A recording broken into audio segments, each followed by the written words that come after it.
Hello, welcome back. Here's problem number 6. A tank starts with 600 liters at time 0 and is empty after 8 minutes. We need to figure out how many liters per minute are being drained. So here we're starting with 600 liters at time 0 and the tank is empty after 8 minutes. However, we have to find out how many liters per minute are being drained. Okay. This is a rate of change problem which works just like slope. The slope is change in y over the change in x, and I will go ahead and write that right here. Slope equals the change in y over the change in x.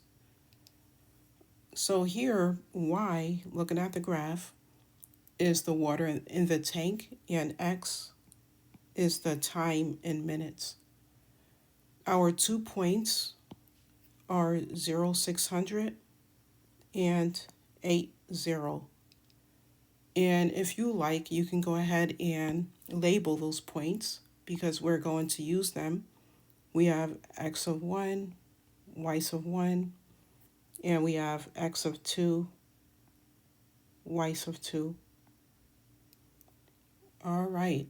So, of course, as you recall, our y values are the change in water. So we have y of 2 minus y of 1, which is equal to our final value minus initial value. So we'll say final minus initial,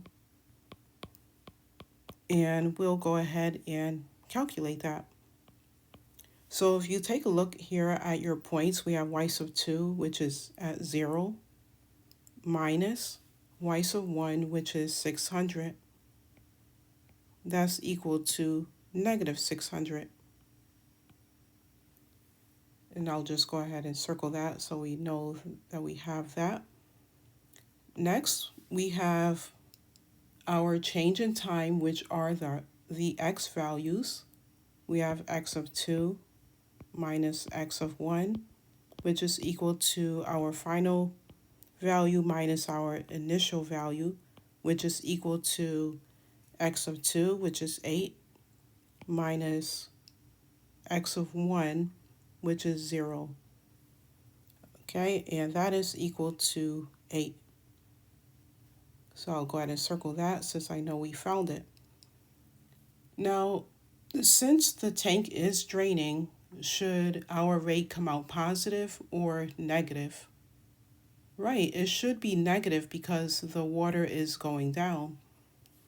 So let's go ahead and write that here. Our slope is equal to negative 600, which came from here. And then that is over or divided by 8, which came from here. So that is equal to negative 75. So what does that mean? It just means that the tank is losing 75 liters every minute. All right, so our final answer is the tank drains at 75 liters per minute. Okay, and I covered up my 75 there. There we go. Okay, so that is it for this problem, and great work. As you know, rate of change problems are really just slope problems in real life. In problem 7, we'll compare two phone plans and find when they cost the same.